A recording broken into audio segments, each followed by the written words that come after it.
All right, here we are for Honors Physics, Electrostatics Worksheet 3, Coulomb's Law. Taking a look at problem 9 in the packet here. All right, it says, the figure below shows 3-point charges that lie along the x-axis.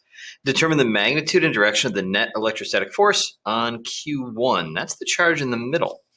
And notice they tell us the sizes of the charges. There are different amounts of charge on the three objects. I can see this one's negative, this one's positive, this one's negative. Looking for the total force on the positive charge.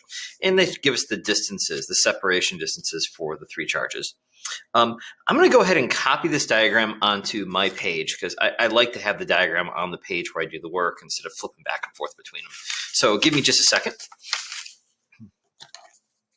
All right, so this is question 9. Yeah, get that out of the way. Here we go. So let's see here. I've got this guy, and this one's negative. All right, and it's I'm going to put the charge up above. -4 times 10 to the -6 coulombs. That's -4 microcoulombs. And I've got a positive charge here, and this is the one I want to find the forces on, and that's 6 microcoulombs. And then I have Q3 over here. That's another negative charge, and that's -7 times 10 to the -6 coulombs. All right, sure, why not? This is 0.2 meters, so it's 20 centimeters away.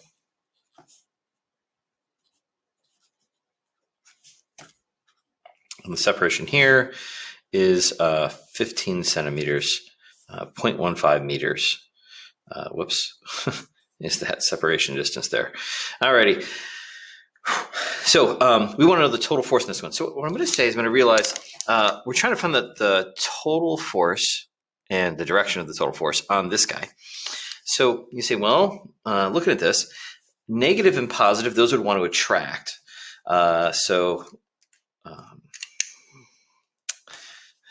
This guy is Q1, right?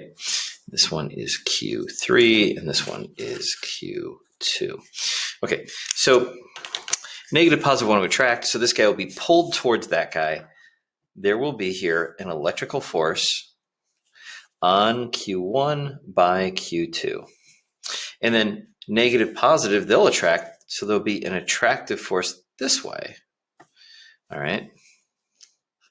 Which will be Fe on charge 1 by charge 3, Fe1, 3.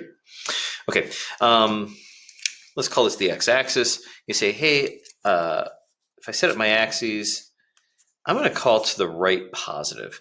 So my goal is to find the total force. So I'll do my total force in the x-axis. And you see, if I did that, it'll be forces right minus forces left. So that'll be Fe on 1 by 3 minus this force, Fe on 1 by 2. All right, how am I going to find these electrical forces? You say, well, of course, I'm going to find them by using Coulomb's law.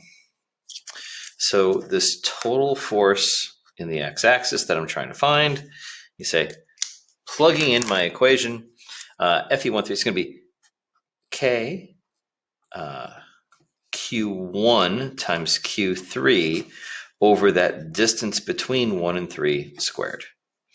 Okay, minus Fe1, 2, that would be K Q1 Q2 over the distance between 1 and 2 squared. Okay, I have all the values I need here. Just a reminder, and that is whenever we use Coulomb's law, remember that we are just interested in plugging in the absolute values for these charges, right? We're assigning the sign plus or minus on these forces is meant to show the direction. We put the sign on manually ourselves. We made this one positive because Fe1, 3 is to the right. We made this one negative. We don't want any signs plus or minuses on the Q's to screw that up. We have this set exactly like we want it, so we take absolute values of the charges when we use Coulomb's law. Okay, substituting in my values, you'd say, okay, that K, that's going to be 9 times 10 to the 9. Q1, Q2, Q1 is 6 times 10 to the -6. Q3, you see that's 7 times 10 to the negative 6. Notice I'm taking absolute value, not putting the negative sign on that. Divided by the distance between 1 and 3. Oh, the distance between 1 and 3, that is this distance here, and that's 0.15. And of course, it's squared in the formula. Okay, I want to subtract from that the other one. That'd be 9 times 10 to the 9 times Q1, 6 times 10 to the negative 6 times Q2. Q2 is 4 times 10 to the negative 6. Again, I'm taking the absolute value.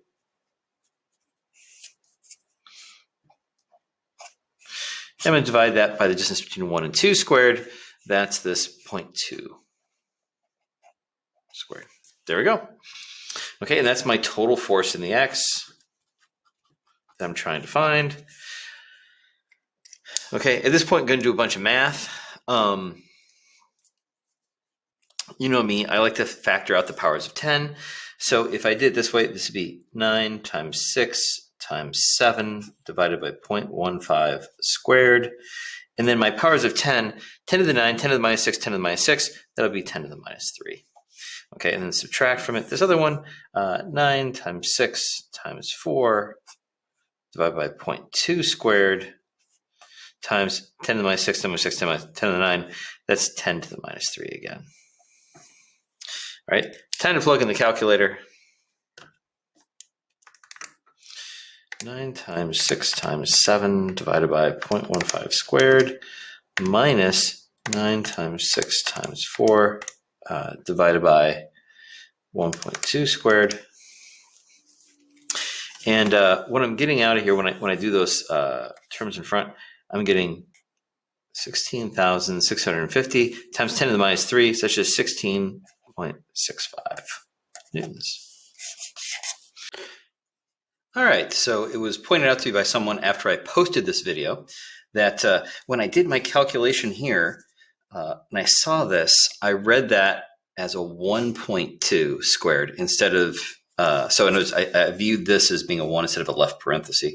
So my calculation here is off. So let me adjust that real quick and do that calculation again. So we have what? 9 times 6 times 7 divided by 0.15 squared, right? And that's times 10 to the minus 3 minus 9 times 6 times 4 divided by 0.2 squared, right? Okay, and so what I'm getting here is going to be 11.4 newtons, okay, is what that should be. So 11.4 newtons. We know the directions to the right. You say, because this answer came out to be positive. So my total force in the x-axis is positive. And we could have predicted that because you say, hey, when I look at these charges, I see that I'm looking at the forces on the 6 microcoulomb charge. I can see that this one here, it's a greater charge that's trying to attract it to the right, 7 microcoulombs versus 4 microcoulombs. So we expect this force to be bigger. And the distance here, the separation is 0.15. This one's farther away. This is a weaker charge and farther. So that attraction left has got to be weaker than the attraction right. So we're not surprised to see the force ends up being to the right. By the way, 11.4, why don't I double check that against solution? Yeah, look, 11.4 newtons to the right. Okay, that matches. Okay, anyway, other thing I would point out, just one last reminder, and that is, remember, be careful when you're plugging into the sum of the forces equation. When you're using Coulomb's law, that Coulomb's law only gives you the magnitude of the force. We take absolute values, right, on those charges. The signs for direction, and we put those on the terms ourselves manually. Forces right minus forces left here. And we did that ourselves. All right, that's it for problem 9.